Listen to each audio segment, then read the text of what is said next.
Bonjour à toutes, bonjour à tous, bienvenue pour cette table ronde de la République des Pyrénées et de l'Éclair au sein du centre départemental Nelson Payou. On l'a intitulé « Le grand défi du sport santé ». Pourquoi ? Parce que c'est une thématique qui devient évidente. Comme on a appris qu'il fallait manger 5 fruits et légumes par jour, on est convaincu désormais que le sport, c'est la santé, et plus encore dans cette période si difficile pour chacun. D'où la volonté du conseil départemental de s'inscrire dans cette démarche dans le sillage de Paris 2024, qui en a fait son leitmotiv, et notre présence, je le répète, donc au centre départemental Nelson Payou, la maison du sport dans les Pyrénées-Atlantiques.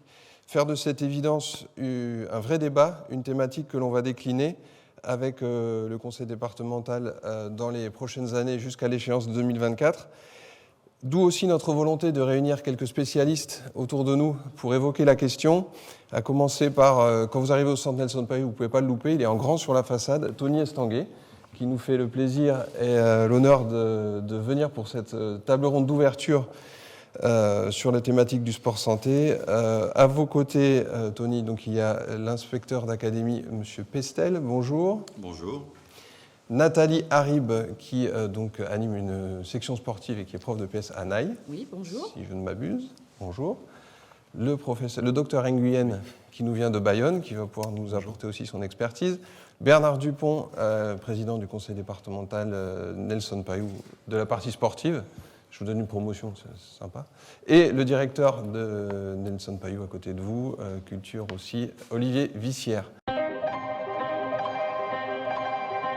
Pour moi, le sport, c'est tous les jours. Tous les jours, tous les jours.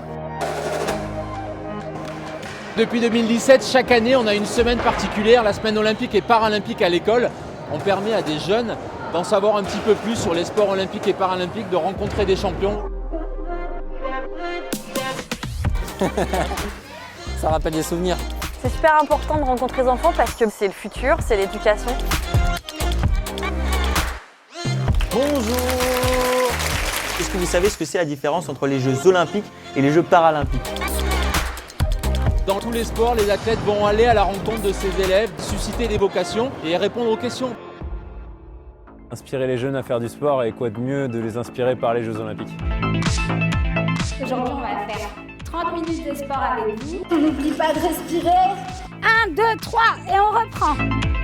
Allez, allez, allez. Bougez 30 minutes par jour. C'est parti, let's go. Jumping jack. Il n'y a pas de performance, on cherche à prendre du plaisir, à bouger surtout. 3, 4. Et n'oubliez pas quand même, le sport, c'est tous les jours.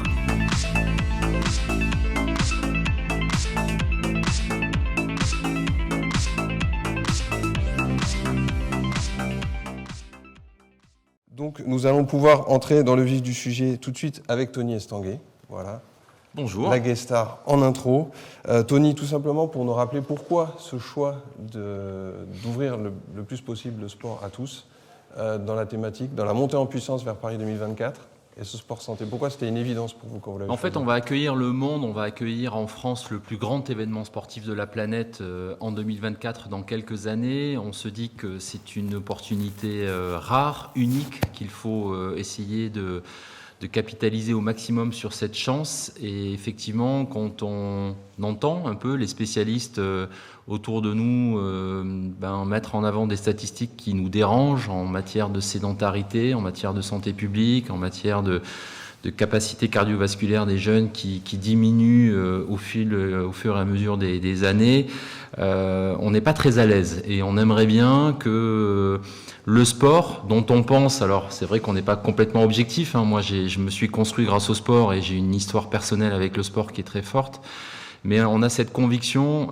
que le sport est un enjeu pour notre société, qu'il peut répondre positivement à des préoccupations que se posent les Français. On a des préoccupations de santé, beaucoup en ce moment, mais des préoccupations en termes d'éducation, de lien social, de mixité.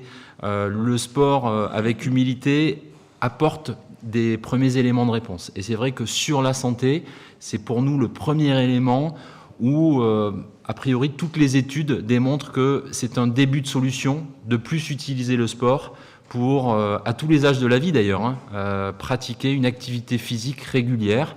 On ne parle pas de sport de compétition, on ne parle pas de, encore une fois, de pratique intensive. On parle vraiment de bouger un petit peu plus et de proposer des activités ludiques, simples, faciles à mettre en œuvre à tous les âges, à l'école, parce qu'on pense que c'est à cet âge-là qu'il faut prendre les bonnes habitudes.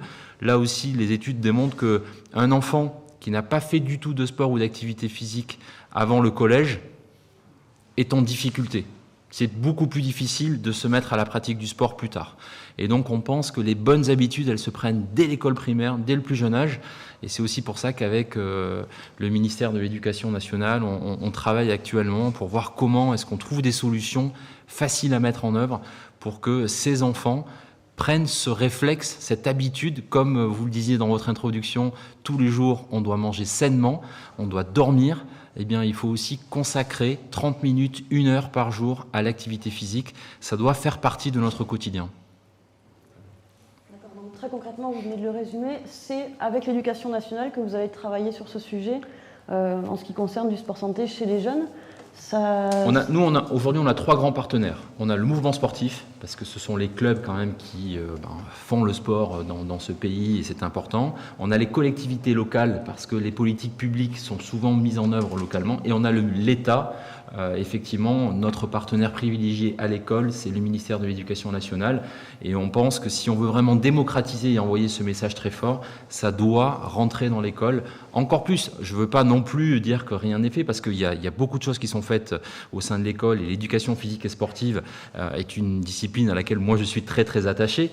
Mais il faut voir comment on crée de la complémentarité entre ce qui existe dans le monde du club et du mouvement sportif, ce qui existe grâce à l'éducation physique et scolaire à l'école, et comment nous, Paris 2024, on peut apporter des petits compléments, des petites solutions pour que tous ensemble, on envoie un message un peu plus fort qu'à partir de maintenant, il faut qu'on change d'échelle. Parce que malheureusement, on a des statistiques qui arrivent et qui ne sont pas bonnes. Donc comment est-ce que collectivement, on se mobilise pour trouver des solutions? Oui, on a bien compris que c'était un problème de santé publique, ce n'est pas seulement un problème individuel.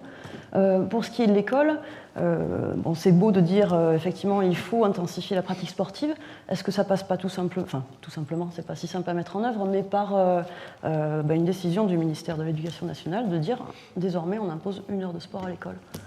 Ça passe effectivement par des actions fortes, des messages forts. Après, on sait aussi que il ne s'agit pas juste de décider un jour, il faut être capable de décider des choses qui sont réalisables et qui sont vraiment prêtes, entre guillemets, à être mises en œuvre, parce qu'il y a déjà des programmes, et ces programmes, ils ne sont pas toujours respectés, parce que ce n'est pas toujours facile non plus de tout faire. Donc, nous, notre objectif, là, ça fait maintenant 3 ans qu'on travaille déjà sur ce sujet avec le ministère de l'Éducation nationale, avec le ministère des Sports. On a aussi quelques opérations où de temps en temps, il y a des clubs locaux qui viennent dans les enceintes sportives pour proposer des cycles d'activités sportives extérieures. Donc tout ça est en complémentarité, mais vous avez raison. À un moment donné, il faut quand même qu'on envoie un signal très fort et nous, on pousse pour cette généralisation des 30 minutes d'activité physique quotidienne à l'école. Il y a une expérimentation qui a été lancée grâce au ministère de l'Éducation nationale qui est un succès. Aujourd'hui, on a à peu près 600 écoles sur le territoire national qui ont mis en place depuis quelques mois cette mesure de 30 minutes d'activité physique quotidienne à l'école. Les retours sont très bons et donc maintenant on pousse pour qu'avec le ministre de l'Éducation nationale, on arrive à généraliser cette mesure. L'éducation nationale, ça sera un des temps forts et l'école et le collège, ça sera un des temps forts de cette table ronde. Je vais aussi donner la parole à Bernard Dupont pour la partie collectivité locale, parce que Tony l'a dit juste avant, les collectivités locales peuvent aussi se saisir de la thématique, ce que vous avez fait. Je rappelle qu'en janvier 2020, vous avez obtenu la labellisation Terre de Jeux 2024. Pourquoi ce choix et expliquez-nous un peu cette politique que vous voulez ambitieuse. Bon, tout d'abord, je voudrais remercier le groupe Pyrénées Presse d'avoir organisé cette table ronde et d'être partenaire du conseil départemental de Nelson Payou et d'avoir convaincu aussi Tony Estanguet de s'associer à cette démarche ici à Pau. Je trouve que c'est un véritable exploit, un exploit sportif, tellement il est sollicité par ailleurs. Et remercier aussi Monsieur Pestel qui participe à toutes nos manifestations chaque fois que c'est nécessaire. On salue aussi le docteur Nguyen, avec qui on travaille régulièrement dans l'insertion des jeunes, et ainsi que Madame Arrive, qui est une praticienne, je dirais, du sport au collège. Bon, voilà. Donc, alors, pourquoi le conseil départemental? Quelle est la motivation du conseil départemental? Bon, je dirais que le fait que, et ça je le tiens de Tony Estanguet, qu'un Français sur 2 soit sédentaire, c'est plutôt grave, quoi. Enfin, je veux dire par là que ça pèse lourd, quoi. Ça pèse lourd sur un plan du bien-être des gens, sur un plan de la santé. Donc, nous, les méfaits d'un côté et les bienfaits de l'autre, du sport ou de la sédentarité, bon, c'est quelque chose vraiment qui nous, je dirais même, qui nous prend aux tripes, d'autant plus que le conseil départemental a cette compétence par rapport au collège, aux côtés de l'éducation nationale, où on intervient régulièrement, financièrement, etc., pour les équipements. Et donc, je pense que le département, il a une responsabilité particulière dans la mesure où il a ce contact quotidien avec les acteurs de l'éducation nationale dans les collèges, mais aussi, et Olivier Vissière le traduira tout à l'heure, avec les SDSEI, avec le monde du handicap, le monde des aînés aussi, des aînés ruraux, urbains, etc. Enfin, nous, on est vraiment persuadés qu'on a quelque chose à faire dans ce domaine-là. Alors, aux côtés de Tony Estanguet, on a signé, à l'époque il y avait 23 départements, la charte qu'a établie d'ailleurs Tony Estanguet, le comité olympique, où on s'engage concrètement à donner du contenu à cette signature que moi j'ai effectuée au nom de Jean-Jacques Lasserre, parce que le président de la République était ici, donc il n'a pas pu se rendre à Paris, donc je trouvais que c'était un grand honneur de faire ça. Et donc ce qu'on veut aussi, c'est avoir un corpus, avoir une feuille de route pour faire en sorte que le département, il ne se contente pas de financer les clubs amateurs, les clubs professionnels, les manifestations sportives de tous les calibres, mais qu'il aille aussi, disons, sur des actions plus populaires, plus basiques, sachant que c'est un problème de santé publique. Voilà, nous on est vraiment convaincus de ça, et quand on entend ces chiffres qui font que, bon, et qui ne sont contestés par personne, on est allé à Biarritz à toutes les journées de sport Pays Basque, et quand on entend qu'en 40 ans, les enfants ont perdu 25% de leur capacité physique et pulmonaire, en 40 ans, enfin, alors qu'on n'a jamais eu autant d'éducateurs, on n'a jamais eu autant d'équipements sportifs, et malgré tout, il y a cette baisse. Alors bien sûr, la concurrence des écrans, etc., même si c'est très bien, ou quand on sait aussi que demi-heure par jour, ça permet d'augmenter l'autonomie, que ça permet d'augmenter l'espérance de vie, et 1 heure pour les collégiens, ça devrait être le minimum. Bon, voilà, donc c'est tout ça qui nous a motivés, et on s'est dit, il faut faire des choses, mais en même temps, il faut aussi qu'on arrive à communiquer, et on a trouvé que Pyrénées Presse, ça pouvait être un excellent vecteur de communication dans la durée, parce que le partenariat qu'on veut développer, eh bien, mais ce n'est pas qu'une table ronde ici, mais c'est aussi aller, enfin je le redirai tout à l'heure peut-être, aller au plus près du terrain avec les communautés communes, avec les communes volontaires, etc., qui, donc, pour certaines d'entre elles, ont signé également la charte de Tony Estanguet. C'est un excellent choix, permettez-moi de vous le dire. Je reviens vers vous, Tony, sur le sentiment d'urgence qui revient un peu dans chacune des prises de parole. Vous avez fait ce choix il y a 3 ans du sport santé, mais entre-temps, ça n'a échappé à personne. Il y a, comme qui dirait, une pandémie qui s'est invitée. Est-ce que ce sentiment d'urgence grandit? Est-ce qu'il faut vraiment agir et agir vite? Et pas seulement sur les enfants, on en a parlé aussi un peu avec Bernard Dupont, sur les adultes, il y a des familles, il y a des seniors, et dans tout horizon. Oui, je crois que maintenant tous les scientifiques ont suffisamment sonné l'alarme, et je crois qu'aujourd'hui il y a ce sentiment d'urgence. Et nous, alors en plus avec Paris 2024, entre guillemets, on a ce prétexte qui va peut-être nous faciliter la voie, parce qu'il y a des opportunités effectivement de pouvoir aussi habiller tout ça derrière une convention Terre de Jeux 2024, derrière une dynamique autour du sport. Mais voilà, moi je ne suis pas le mieux placé autour de cette table pour répondre sur le degré d'urgence, mais voilà, on a, nous, des scientifiques à Paris 2024 qui travaillent et qui nous font remonter des informations qui ne sont pas bonnes. Et donc oui, il y a un sentiment d'urgence.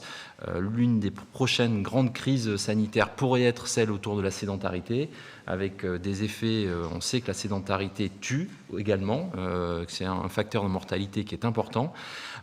Et en face, on a une solution qui est quand même clé en main, c'est la pratique du sport qui naturellement propose aussi du plaisir, des rencontres, c'est la possibilité de découvrir notre nature, et c'est pour ça qu'avec Terre de Jeux 2024, on a aussi proposé ce programme Explore Terre de Jeux et d'identifier sur tous les territoires français des pratiques de sentiers accessibles à tous, qui sont simples, mais qui permettent en quelques minutes autour de chez soi de découvrir un patrimoine, de découvrir la nature et du coup de prendre soin de sa santé. Donc voilà, nous on se rend compte que ça défile très vite. Paris 2024, on est déjà à la moitié de notre temps de vie, puisque entre le moment où on a obtenu les Jeux en 2017 et le moment où on va les organiser, on a déjà passé la moitié du temps. Donc ça va arriver très vite. Et on sait qu'après, probablement, on repartira sur d'autres objectifs. Donc là, sur les 3 prochaines années, c'est le moment d'agir. Les solutions existent. Elles ne sont pas coûteuses. C'est beaucoup de bonne volonté, du bon sens. Et si tout le monde joue le jeu et prend ses responsabilités, on va y arriver. Et comme je le disais, ça concerne aussi les adultes. Vous en avez quelques-uns autour de vous, là. C'est aussi un message à faire passer, c'est que le sport... c'est à tous les âges de la vie. J'étais ce matin encore avec des élus de la région Île-de-France et donc à présenter ce programme autour des écoles. Et spontanément, ils sont venus sur les enjeux autour des seniors. Et c'est vrai, on a des enjeux aussi autour des seniors. Et nous, bien évidemment, on est ouvert à des programmes autour des seniors. Là, la priorité, c'est effectivement que cette génération 2024, ceux qui vont quelque part être émerveillés pour leur première expérience des Jeux, puissent vraiment bénéficier de tous les atouts qui auront été mis en œuvre autour de cette priorité. Mais le sport, ça doit commencer dès le plus jeune âge. Et ensuite, on doit garder une activité physique le plus longtemps possible. Ça passe justement par le collège, après l'école primaire. Nathalie Harib, donc vous êtes professeure de PS, d'éducation physique et sportive au collège Henri IV de Naï, où vous gérez aussi une section sportive handball. Alors est-ce que vous, très concrètement, vous l'avez ressenti, cette urgence, ou en tout cas ce déficit d'activité physique chez beaucoup de nos jeunes aujourd'hui? Alors oui, effectivement, je partage le point de vue de Tony et les différentes enquêtes, c'est-à-dire qu'on a bien vu qu'il y avait une dégradation des capacités physiques sur l'ensemble des jeunes et des élèves, en particulier celles liées à l'endurance, on ne va pas se mentir, les capacités... Liées à la pandémie ? Alors non, qui ont peut-être été aggravées avec la pandémie, quand on a retrouvé notamment les jeunes en sortie du confinement. Là, on s'est rendu compte qu'effectivement, ce confinement de mars à mai avait fait que les enfants n'avaient pas pratiqué ou peu pratiqué et qu'on devait repasser par une étape de remise en forme, de réathlétisation et de réhabituer les organismes à pratiquer, puisqu'ils n'avaient pas pratiqué. Mais effectivement, depuis une dizaine d'années, et je pense que je ne trahirai pas la parole de mes collègues enseignants de PS, on a tous pu observer une dégradation des capacités physiques et aussi du goût de l'effort. Je crois que ça, c'est un des points, en tout cas, d'accroche ou d'ancrage, et c'est en ça que nous, professeurs de PS, on a une responsabilité. Je pense que les jeunes ont de moins en moins le goût de l'effort physique. Et on a une responsabilité en tant qu'enseignant, puisque l'EPS au collège s'adresse à tous les élèves. Ils ont 4 heures en classe de 6e, 3 heures ensuite en 5e, 4e, 3e, 2 heures en seconde, première, terminale. L'EPS, c'est pour tous les élèves et on se doit, en tout cas, d'inciter à une pratique régulière, autonome, responsable, pour en faire demain des adultes qui continueront de pratiquer dans leur vie d'adulte. Donc là, on est à la fois sur des enjeux physiques, de développement de capacités physiques, mais aussi sur des enjeux qui sont plutôt liés à du social, à ce que vont devenir des adultes demain citoyens pour pouvoir pratiquer tout au long de leur vie, quoi. Et l'école a une grande part de responsabilité, bien évidemment. D'accord. Les sections sportives donc, que vous dirigez permettent à certains élèves de disposer de 2 heures, 3 heures supplémentaires. 3 heures. Alors les sections sportives, c'est une pratique optionnelle sur la base du volontariat, donc qui se rajoute à l'enseignement de l'EPS, qui lui est obligatoire. Donc les élèves en section sportive ont 6 heures de pratique à minima dans la semaine, plus la pratique le mercredi de l'association sportive au sein de l'UNSS. Donc un élève qui est en section sportive pratique, on va dire, 8 heures au sein des établissements scolaires, et en plus après à sa pratique généralement dans le milieu sportif fédéral et associatif. Alors ça peut peut-être faire peur à certains parents de se dire je vais inscrire mon enfant en section sportive mais il va avoir 3 heures de plus les clubs, ça va faire moins de temps pour les études, tout ça. Est-ce que vous arrivez à faire une relation ou pas, une corrélation entre le niveau scolaire des élèves et la pratique sportive? Est-ce que ça impacte de façon positive, négative? Alors bon, déjà je pense que tout est question d'organisation. Effectivement, les élèves qui sont en section sportive ont un emploi du temps bien chargé. Ils doivent s'organiser. On est attentif, et c'est un des objectifs des sections sportives, et je pense que monsieur l'inspecteur d'académie validera, on doit associer réussite scolaire et réussite sportive. On ne peut pas dissocier l'un de l'autre. On est dans du perfectionnement, dans une pratique supplémentaire, mais la réussite scolaire, elle est essentielle. Et je n'ai pas d'élèves en tête qui n'ont pas réussi scolairement, en tout cas à leur niveau, puisqu'on les aide aussi à s'orienter correctement. C'est un petit peu des choses auxquelles on s'attache, c'est-à-dire qu'à la fin de leur scolarité en 3e, un élève qui est peut-être pas très doué dans les matières fondamentales, on va l'aider à s'orienter correctement pour trouver sa voie et être en réussite, quel que soit son niveau scolaire. Donc on n'est pas attaché à du très bon niveau scolaire et du très bon niveau sportif. On aide les jeunes à être en réussite, quel que soit leur niveau, mais en tout cas scolairement et sportivement. Et puis ce que vous dites, c'est que finalement, ça oblige à s'organiser et donc ça pose un cadre aussi. Ça pose un cadre et je pense que ce cadre, il est important et que la crise actuelle fait que les jeunes, en tout cas, n'ont plus ce cadre-là. Ils n'ont plus un emploi du temps régulier avec l'école, le sport après l'école, la pratique le mercredi après-midi. On leur a enlevé certains repères et je pense qu'une section sportive amène un cadre, amène un emploi du temps bien rempli, bien chargé, qui fait qu'effectivement, on ne peut pas aller peut-être vers d'autres pratiques, on est peut-être moins connecté, puisqu'on est sur des générations ultra connectées, et que du coup, cet emploi du temps bien rempli, il aide, et en tout cas, il participe à la réussite et au sport santé auquel on est tous attachés. Ouais. Moi, juste un mot par rapport à ça, parce que je trouve que c'est vraiment le point important. Il ne faut surtout pas qu'on oppose, le sport et l'école. Pour moi, c'est très complémentaire. Les études montrent aussi qu'un enfant qui fait un petit peu plus de sport, il est aussi plus concentré dans les temps scolaires, il mange mieux, il dort mieux, il est un peu plus épanoui. Les jeunes aussi, aujourd'hui, en ce moment, ils se posent pas mal de questions, et c'est normal, sur leur avenir. Et le sport, on sait aussi que c'est un bon véhicule pour libérer un peu de pression, d'incertitude. On a besoin de se défouler. Et quand on a fait cette pratique sportive un peu quotidienne et régulière, derrière, on est peut-être un peu plus apte aussi à être bien concentré, à apprendre, à voir la vie du bon côté, entre guillemets. Et donc voilà, pour moi, il ne faut surtout pas qu'on rentre dans cette opposition entre la pratique, un peu plus de pratique sportive au détriment de la réussite scolaire. Moi, j'ai l'impression, au contraire, que ça va nous tous nous aider et porter vers le haut, quoi. Je peux abonder dans ce sens ? Justement, M. Pestel, je vous voyais acquiescer. Ouais. Il n'y a pas d'opposition pour vous, j'ai l'impression.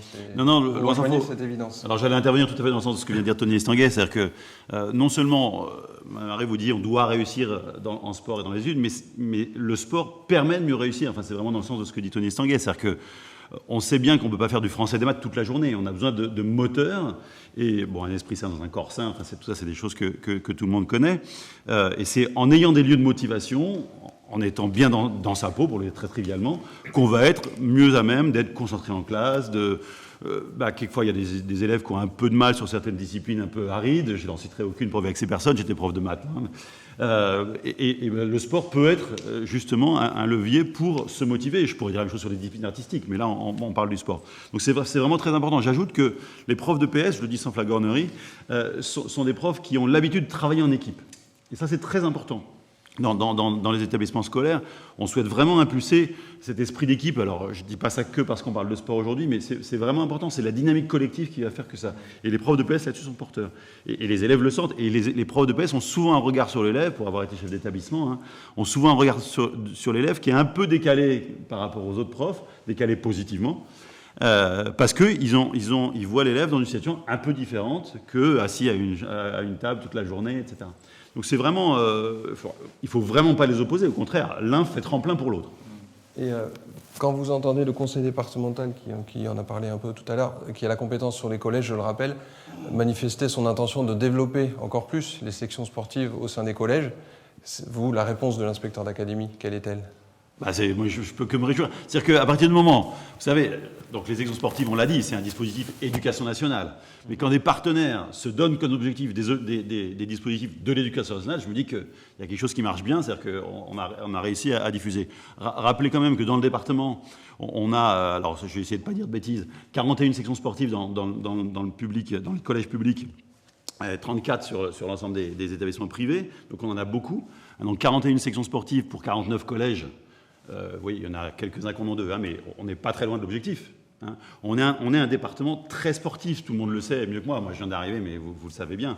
Hein, on va parler des grands champions qui illustrent ce département, mais tous les clubs en national, etc. Donc, on a, au niveau du sport scolaire, Nathalie Harib l'a dit, c'est très important, on est vraiment sur le sport pour tous.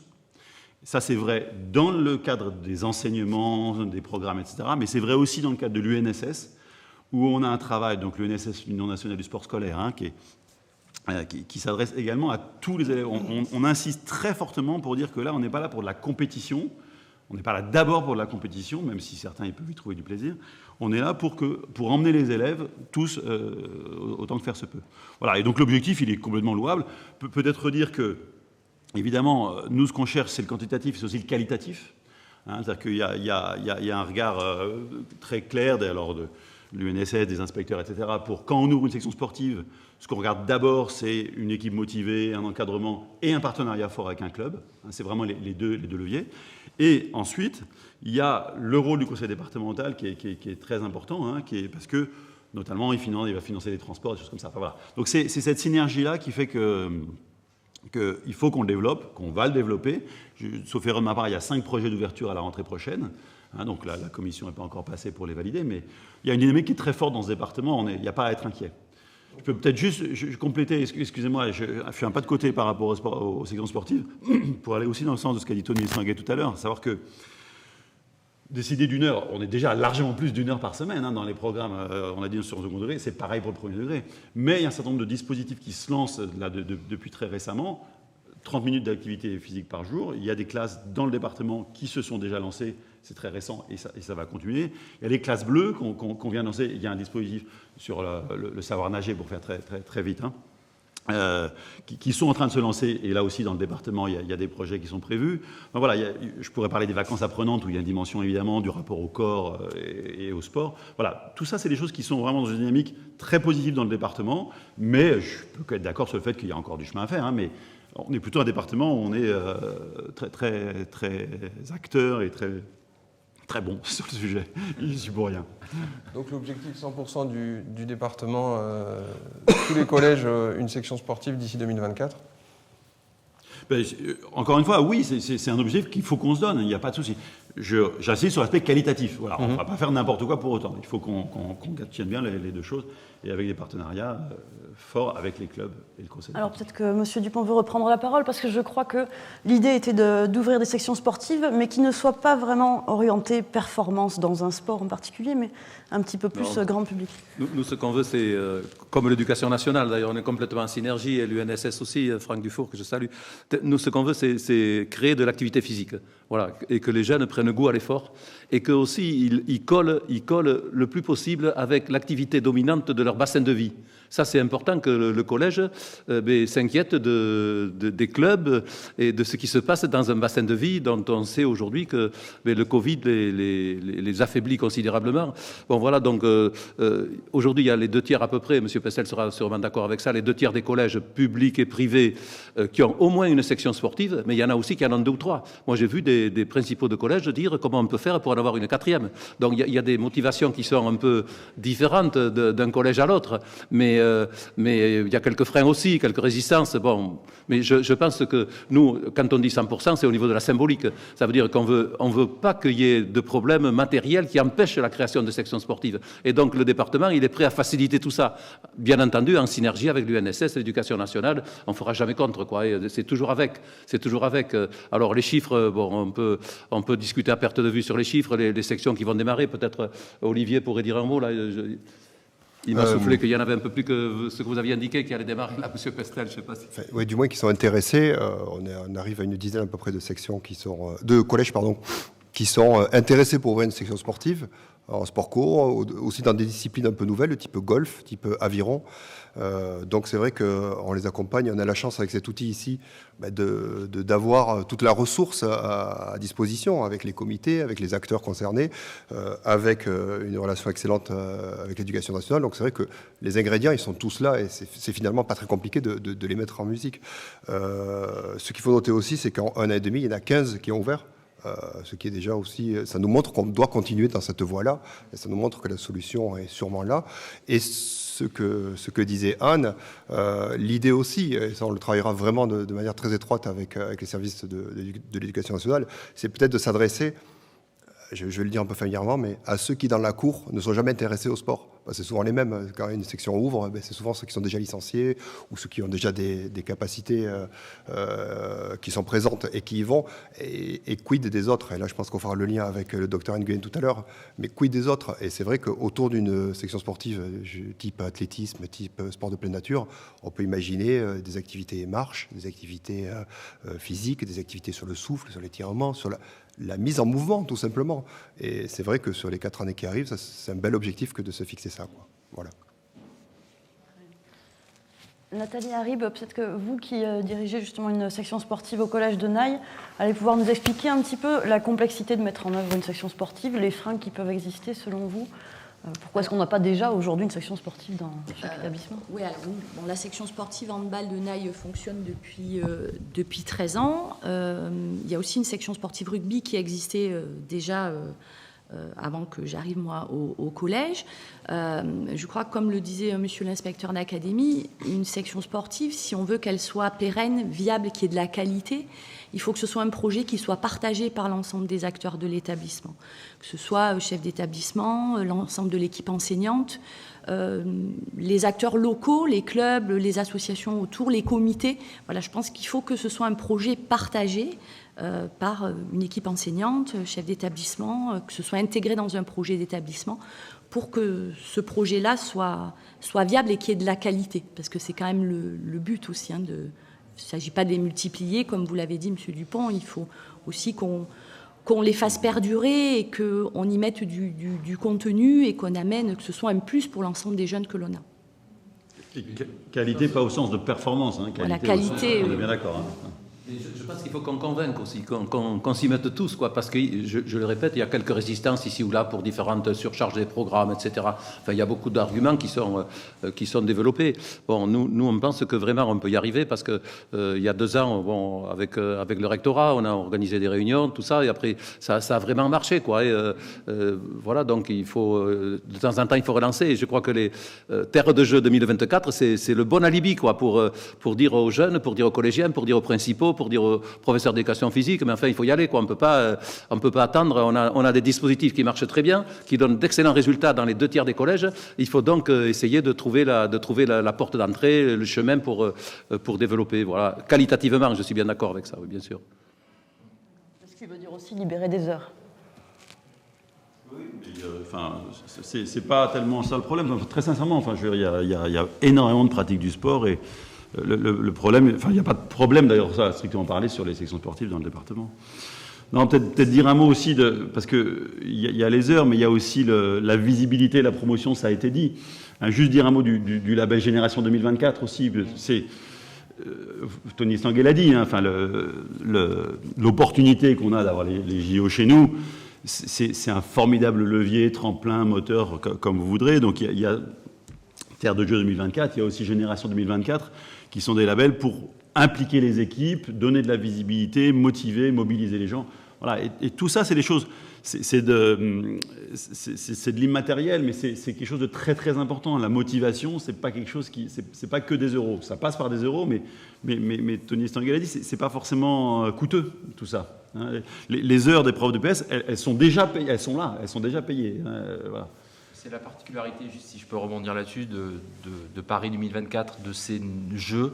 On est quand même en rupture avec les éditions des 30 dernières années olympiques et paralympiques. Le bilan de Paris 2024, l'héritage de Paris 2024 ne va pas, et je pense que ce sera la première fois, être comptabilisé sur le nombre d'infrastructures qui auront été construites pour ces Jeux. En moyenne, c'est entre 12 et 15 stades et infrastructures sportives qui sont construites pour les Jeux Olympiques. Nous, on a plutôt mobilisé notre attention et notre énergie sur l'héritage immatériel. Et on pense que le principal héritage de Paris 2024, ce devrait être comment est-ce que le sport occupe une place un peu plus importante dans notre société. Et c'est ça la clé.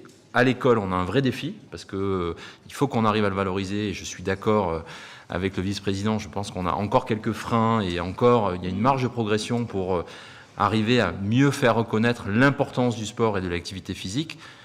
Encore pour certaines personnes qui paraît futile, aujourd'hui on a ce défi collectif d'y arriver, et je pense qu'on est sur la bonne voie et qu'on va y arriver. Mais l'héritage immatériel de l'importance du sport, c'est la clé à mon avis des mois et des années qui viennent.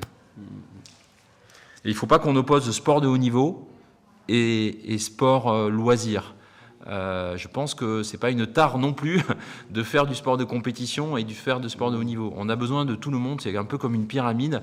Et quelque part, le sport de haut niveau, moi, le premier, je me suis mis à faire du sport sans penser que je serais champion olympique, mais parce que j'ai regardé les Jeux à la télé. Et des grands champions m'ont donné envie de faire du sport.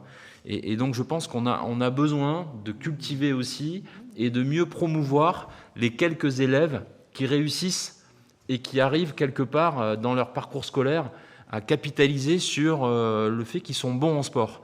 Et ça, on n'a pas toujours été très bon pour ça. On a plutôt eu tendance à dire « t'es bon en sport, mais c'est pas important. Et c'est pas là-dessus que tu vas réussir dans la vie. » Et je pense qu'il faut qu'on trouve aussi cet équilibre de bien valoriser les réussites de parcours de vie des élèves qui réussissent en sport, tout en disant il n'y a pas non plus que le sport de compétition. Et on a des programmes accessibles pour ceux qui ne veulent pas être champions, mais pour qui c'est très important pour leur santé qu'ils fassent plus de sport. Et à ce sujet, si je peux me permettre, par rapport au sport de haut niveau, je pense que c'est une première, d'après ce que nous ont dit, les collègues de Franck Dufour hier. On a monté une convention tripartite entre le département, l'UNSS et les clubs de haut niveau, justement, les 9 clubs professionnels, les 9 structures professionnelles dans le département, de manière à pouvoir les faire se rencontrer chaque année. Et derrière, ça donne lieu à des programmes cette année de formation des professeurs avec les entraîneurs professionnels, avec le staff professionnel de certains clubs.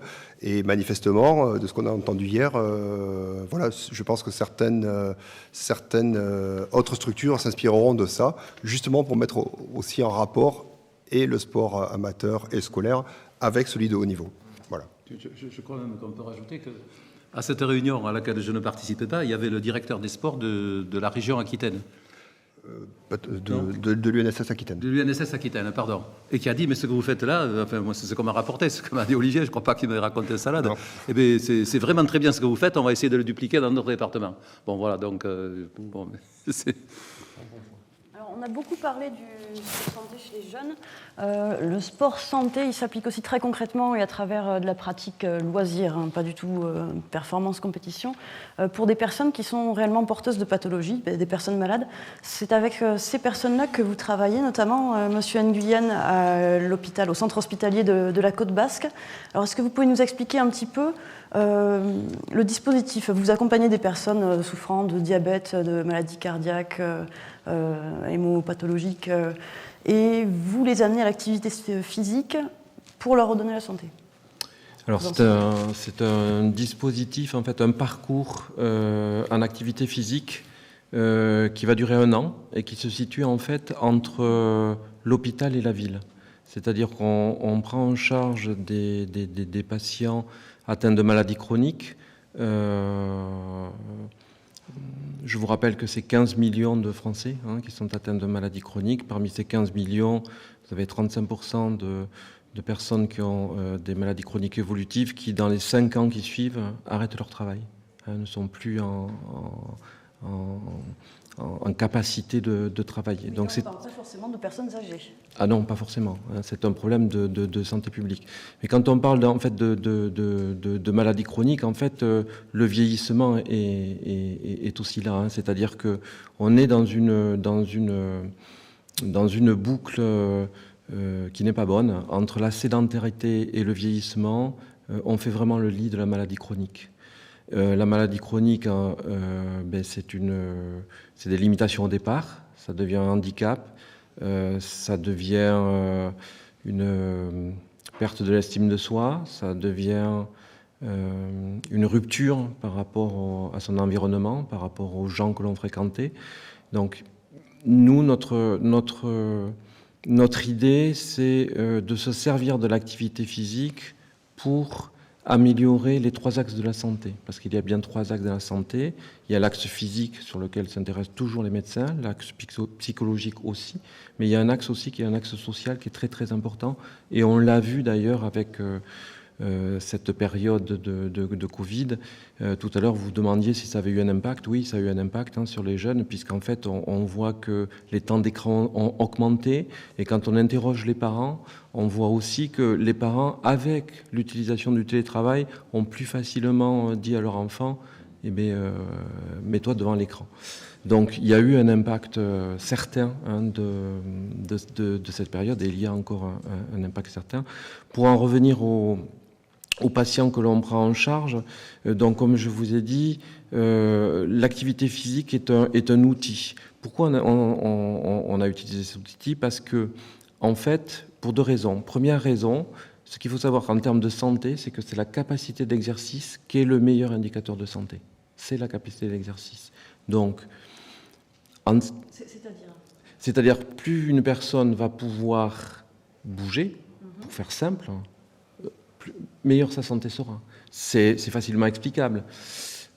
Prenez un exemple, quelqu'un qui a une pathologie respiratoire, qui ne peut plus faire que le trajet de son lit au fauteuil ou se mouvoir dans son appartement ou sa maison. Si, avec un réentraînement, vous lui permettez de faire 100 mètres, de sortir de chez lui, d'aller chercher son pain et de revenir, mais pour lui, c'est une révolution. C'est une révolution parce qu'en fait, lui, ce qu'il voit, c'est ça, c'est cette capacité-là, c'est pas le médicament qu'il voit, c'est cette capacité à pouvoir refaire des choses et à s'intégrer dans la société. Donc ça, c'est très très important. Et donc pour remettre ces personnes en route, des personnes qui se sont éloignées peut-être de l'activité physique, qui souffrent en plus de pathologies qui peuvent aggraver leur situation, leur santé, comment vous y prenez? C'est avec les clubs, avec des associations? Comment vous les accompagnez? Comme je vous ai dit, c'est un parcours qui commence à l'hôpital. Donc au niveau de l'hôpital, tout d'abord, c'est une prescription médicale. C'est un médecin qui fait une prescription d'activité physique pour la santé. Après, on va recevoir cette personne dans notre structure. Il y aura ce qu'on appelle une consultation d'aptitude et d'orientation. C'est-à-dire qu'on va regarder un petit peu quelles sont ses aptitudes, est-ce qu'il y a des contre-indications à la pratique d'une activité physique. Si ces aptitudes sont relativement bonnes et qu'on est juste sur un problème plutôt comportemental, on va céder des associations directement. Mais certains en affection longue durée ont vraiment des limitations importantes, donc on va les prendre en réentraînement physique dans notre unité. Ça va durer 2 mois. Et à la fin de ces 2 mois, donc bien évidemment, les personnes sont évaluées au départ. Donc l'évaluation, comme je vous le disais tout à l'heure, c'est pas simplement une évaluation physique, c'est aussi une évaluation psychologique et une évaluation sociale. Ça va nous permettre de proposer une activité qui va être adaptée à leur pathologie, personnalisée en fonction de leurs possibilités du moment et sécurisée, puisqu'on est dans un environnement médicalisé. À la fin du réentraînement, on va les réévaluer. Pourquoi on les réévalue? Parce qu'il est très important que ces gens voient leur progression. C'est une action personnelle qu'ils font. Ils sont acteurs de leur santé. Nous, on ne fait rien. C'est-à-dire qu'on ne va pas les chercher, on ne fait pas l'effort à leur place. C'est eux qui travaillent. Donc il faut leur montrer leur progression. Si on leur montre leur progression, c'est déjà un premier point positif. Il y a un deuxième point positif sur lequel on insiste beaucoup, c'est que ces personnes-là, souvent, ont l'intention de faire de l'activité, on leur fait faire de l'activité, mais tant qu'ils n'ont pas ressenti en eux-mêmes les effets, ou dans leur corps les effets de l'activité, on est sur une boucle comportementale qui n'est pas fermée. Et il faut fermer cette boucle justement pour créer l'autonomisation des patients. Voilà. Donc, période hospitalière, et après, c'est une période de 10 mois qui se fait en association. On a un réseau associatif de 80 associations sur le secteur Côte Basque. Les patients sont orientés pendant une période de 10 mois où ils vont... en fait, l'association va servir un petit peu de tuteur qui va continuer. Mais l'objectif final, c'est quand même que les patients s'autonomisent. Ouais. Et on les revoit, nous, à 6 mois et à 1 an. D'accord. Donc là, c'est un suivi très poussé, mais c'est le principe du sport sur ordonnance qui avait été mis en place. Oui, tout à fait. C'est le principe du sport sur ordonnance, à part que nous, on a pris juste une partie des gens qui peuvent bénéficier du sport sur ordonnance, c'est-à-dire les plus atteints, les plus malades. Okay. Il a été dit là, pendant la semaine olympique et paralympique que pour les adultes, il fallait compter au moins 30 minutes d'activité physique par jour. C'est un concept auquel vous adhérez? Oui, alors c'est un concept bien évidemment que j'adhère, mais au-delà de ça, il y a deux concepts importants. Il y a le concept activité physique, celui dont on parle, et il y a le concept sédentarité. Si vous levez le matin à 8 heures et que vous allez marcher pendant une demi-heure à 6 km/h, dans une bonne marche, que vous marchez de 8h30 à 9h, et qu'à 9h, vous rentrez chez vous et que vous vous mettez devant votre ordinateur jusqu'à 10h du soir, vous imaginez bien que pendant une demi-heure, vous êtes tiré vers le haut, pendant les 10 heures restantes, vous êtes tiré vers le bas. Et la balance, elle est forcément négative. Voilà. Il y a des moyens de compenser un petit peu en faisant de l'activité à haute intensité, justement. Mais voilà, il y a vraiment deux facteurs. Il ne suffit pas de faire de l'activité physique. On peut être actif en termes de recommandations et sédentaire. Le sport peut être aussi un vecteur d'insertion. On va développer ce point avec le département juste après. Mais puisque Tony doit nous quitter très vite... Une dernière question, Tony. Quand je parlais tout à l'heure de s'adresser aux adultes, on s'adresse aussi à l'entreprise, au handicap. Enfin, le champ est très très vaste. Et à l'insertion professionnelle notamment. Ça fait aussi partie des... Vous voulez amener le sport partout, en fait. Oui, en fait, c'est aussi ça la magie du sport, en fait. C'est que le sport est partout, à tous les âges de la vie, on vient de le dire. Et il est aussi vecteur d'économie, d'emploi. On parle beaucoup de développement durable aussi dans notre société en ce moment, et le sport aussi a des choses à apporter parce que on vient de le dire en termes de sédentarité, mais aujourd'hui on ne bouge plus parce que on veut limiter au maximum toute activité physique, on ne veut plus marcher, on ne veut plus faire de vélo, et on sait que ces activités-là, au-delà de l'intérêt pour la santé, elles ont aussi un intérêt pour le bilan carbone, entre guillemets, de notre société. Et en matière d'emploi, le sport est une filière aujourd'hui qui, d'un point de vue économique, a un vrai potentiel. Et elle pourrait générer beaucoup plus d'emplois. Nous, effectivement, on essaie, avec Paris 2024, de voir comment, en matière d'inclusion, comment, en matière d'insertion, on inclut des clauses dans l'ensemble des marchés en lien avec les jeux, pour essayer d'avoir un peu d'exemplarité sur ce sujet et d'inclure et d'obliger des heures d'insertion dans les marchés en lien avec les jeux, parce que c'est quelque part aussi ça l'héritage de Paris 24, c'est un nouveau modèle d'organisation qui va intégrer une dimension d'héritage, notamment sur la santé, sur l'éducation, sur le lien social, mais aussi en termes de sobriété carbone et en termes d'inclusion de personnes en situation de handicap ou sur l'emploi pour des personnes qui sont moins qualifiées. C'est pas si simple. Nous, ça fait 3 ans qu'on travaille sur ce sujet avec un certain nombre de cabinets de recrutement, de réussir à aller flécher des personnes aujourd'hui qui sont éloignées de l'emploi et de leur faire bénéficier de ces opportunités d'emploi. Il y a quand même 150 000 emplois qui vont être mobilisés directement pour l'organisation des Jeux et donc réinjectés dans l'économie française. Je le rappelle ici, mais le budget du comité d'organisation autour de 4 milliards d'euros que je préside est financé par de l'argent privé. Donc 100% du financement des Jeux Olympiques est financé par de l'argent privé. L'argent public, il est fléché dans les infrastructures. Donc c'est dans un autre établissement qui s'appelle la Solidéo. Mais donc sur ma partie qui est financée par de l'argent privé, on essaie vraiment d'intégrer toutes ces clauses d'insertion, toutes ces clauses en matière de durabilité pour proposer un nouveau modèle d'organisation. Voilà. Merci beaucoup, Tony. Merci à vous. Il devait rester 20 minutes, il est resté 3 quarts d'heure. Ouais. C'est là qu'est la performance. C'est toujours un plaisir, vous savez, de rester ici et de participer à cette dynamique. Et vraiment, je remercie tous les acteurs pour leur implication, parce que c'est vraiment ça. Moi, c'est ça qui me frappe dans ce projet. C'est une espèce de magie, entre guillemets. Les gens ont envie que ça marche, les gens ont envie d'en être. Et quelque part, les Jeux seront ce qu'on décide d'en faire collectivement. Donc, il y a de la place pour que les différentes énergies des différents univers se retrouvent. Mais c'est un événement qui est quand même très positif et qui peut quand même, je crois, marquer l'histoire de ce pays. Ce qu'on appelle la flamme olympique, je pense. Exactement. Dans du matériel. Partageons la flamme. Merci, Tony. Merci. C'est pas prévu, mais c'est notre projet départemental qui a été voté à l'unanimité au conseil départemental il y a un petit mois. Formidable. Et donc, c'est le contenu de ce sur quoi on s'est engagé. Super. Je ne peux pas me serrer la main, mais je fais le check. Merci beaucoup et bravo. Bonne continuation. Merci encore, Tony, et à bientôt. Je me tourne vers le département, je me tourne par Olivier Vissière, pour rebondir sur la partie insertion. C'est un autre point fort de vos ambitions d'ici 2024. Vous allez parler insertion, handicap, vous vous adressez aux bénéficiaires du RSA. Il y a vraiment tout un volet qui est déployé aussi sur ce plan-là. Oui, voilà. Donc, un peu dans le même esprit, l'idée, c'était de proposer dans le document qui a été voté, dont vient de parler Bernard Dupont, et de décliner des objectifs qui correspondent aux politiques du département, et non pas d'aller inventer des choses compliquées ou difficiles à mettre en œuvre. Donc, il y a évidemment, pour le département, toute une partie sociale qui est un pan fort de sa politique.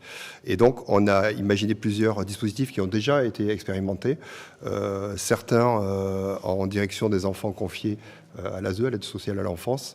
Donc voilà une expérimentation qui a démarré avec nos collègues du social sur la partie basque du territoire et qui consiste à proposer à ces enfants-là un calendrier de sport, mais également d'animation culturelle sur une année. Donc avec les partenaires naturels que sont ceux du département, avec qui nous sommes déjà conventionnés.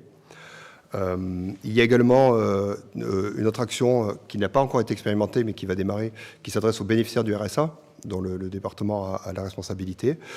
Et l'idée, c'est de proposer des rencontres sous un format différent entre le mouvement sportif d'une part, qui est ici à Nelson Payou, à travers ses comités et sa démultiplication avec les clubs, avec le monde de l'entreprise, et avec les bénéficiaires du RSA, qui sont répartis sur l'ensemble du territoire. Et l'idée, c'est de permettre des rencontres dans un format différent. On dit que souvent, au-delà d'un CV, ce qui est plus important, c'est la personne, plus que ses compétences ou ses capacités. C'est un modèle qui a déjà été éprouvé dans le département du Nord, que l'on va mettre en application ici, et qui se déroulera donc sur une journée avec, d'abord on fait de l'activité physique ensemble, ensuite on partage un petit moment convivial autour d'un repas, et ensuite on parle boulot, et on a appris à se connaître dans la journée, et c'est, je le répète, un dispositif éprouvé qui a fait ses preuves, donc on va le mettre en application ici. On a d'ores et déjà mis en alerte nos collègues des SDSEI, des antennes sociales du département, qui sont à fond partantes sur ce projet-là. Et donc, il va bientôt démarrer. Je ne sais pas si je parle du handicap à ce moment-là ou pas, également. Voilà. Donc, on souhaite également s'adresser aux personnes en situation de handicap. Les chiffres fournis par nos collègues également de la Maison départementale du handicap sont assez impressionnants. Il y a à peu près 60 000 personnes recensées en situation de handicap dans le département. Or, il se révèle qu'il n'y en a que 1900 qui sont licenciés en activité sportive. On a là aussi un réseau fort qui est installé, notamment à travers les comités sportifs départementaux de sport adapté et de handisport, qui sont juste derrière nous. Et l'idée, c'est de permettre l'accès à la pratique sportive pour les personnes en situation de handicap, parce qu'il existe des infrastructures, parce qu'il existe des compétences, parce qu'il existe des outils qui sont souvent méconnus. Donc là, on va vraiment s'atteler à faire un travail de mise en réseau, de communication, de manière à ce que beaucoup plus de personnes en situation de handicap puissent avoir accès et à pratiquer une activité physique. Merci. Allez-y, je vous en prie. Juste un mot rapide là-dessus. Je ne voudrais pas terminer sans qu'on parle effectivement de l'inclusion des personnes en situation de handicap. Je vais citer deux exemples. Côté éducation nationale, sur l'UNSS, on est, sauf erreur de ma part, la seule UNSS de France à avoir un enseignant dédié spécifiquement au sport adapté à l'inclusion des élèves en situation de handicap, et notamment avec une promotion forte sur ce qu'on appelle le sport partagé, où on est justement, comme son nom l'indique, des valides et des non-valides ensemble. Et une deuxième action, alors là, avec la casquette plus, vous savez que l'Éducation nationale vient d'intégrer jeunesse et sport. Alors j'espère que ça sera un plus pour eux, en tout cas c'est un plus pour nous. Et peut-être une action de promotion qui s'appelle « Pourquoi pas toi ?» qui sont des petits films de promotion pour inciter les personnes en situation de handicap à avoir une pratique sportive, parce que souvent ils s'en sentent d'emblée exclus, et voilà, il y a un travail qui est fait là-dessus. Et tout ça, là aussi, le sport est un formidable vecteur d'insertion, d'inclusion. Enfin, voilà. D'accord, très bien, merci pour cette précision utile. La question suivante va peut-être vous intéresser aussi. Peut-être vous avez envie d'installer des baby-foot ou des tapis de course en place d'Espagne. Voilà, c'est le sport dans l'entreprise. Parce que je crois que c'est un thème qui vous est cher, Monsieur Dupont, et sur lequel vous voulez inciter les employeurs à faciliter l'accès de leurs employés au sport. Oui. Alors, moi, c'est une notion que je tiens toujours pareil. C'est notre inspirateur de Tony Estanguet qui dit il faut mettre l'activité physique au cœur de l'entreprise. Et ça, au départ, ça m'a vraiment surpris. Et après, je me suis dit à la réflexion, et j'ai pensé notamment à des structures que je préside par ailleurs. Et j'ai commencé d'en parler au directeur. Et après, on s'est rendu compte que c'était des choses qui étaient complètement faisables, et je dirais à moindre coût. C'est-à-dire que pour des salariés, de pouvoir faire un peu d'activité physique à midi, dans les pauses, etc., au sein de l'entreprise, avec une douche à côté, enfin, vous voyez, un équipement assez light, je pense que c'est un plus pour l'entreprise. Voilà. Et donc, c'est un plus pour l'entreprise, c'est un plus pour les salariés aussi, bien entendu. Et c'est la raison pour laquelle, dans les établissements sanitaires et sociaux, dans les PME, parce que les grandes entreprises, il n'y a pas de problème, elles sont vraiment équipées.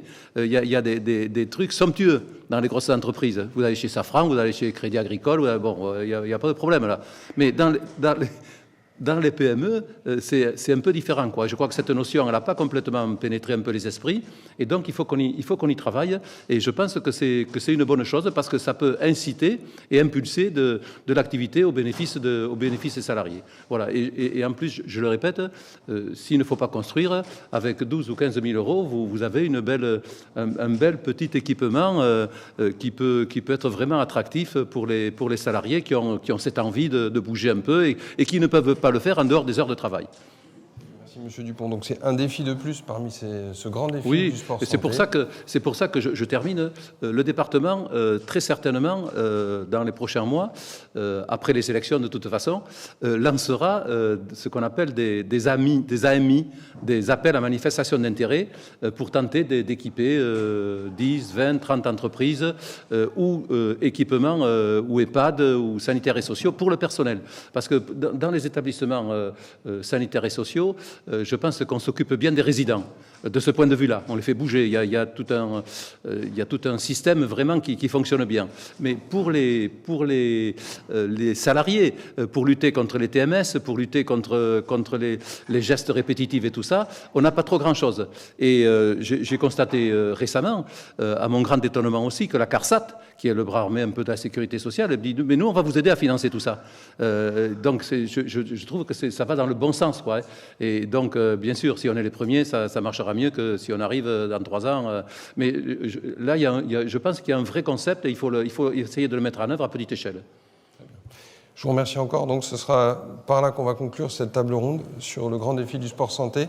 Et il est temps pour moi de vous remercier, encore une fois, d'avoir joué le jeu, de vous être déplacé, d'avoir pris le temps pour évoquer tous ces sujets avec nous, des sujets qu'on va développer dans les mois, dans les années à venir, jusqu'à l'horizon 2024. Une table ronde donc, que vous retrouverez sur les réseaux de la République des Pyrénées et de l'Éclair. Je remercie aussi chaleureusement la Cuma Movie qui est derrière chacune de ces caméras et chacun de ces micros, qui nous ont vraiment facilité la tâche. Merci à eux et je vous dis à très bientôt et faites du sport. Le message est là. Au revoir, merci.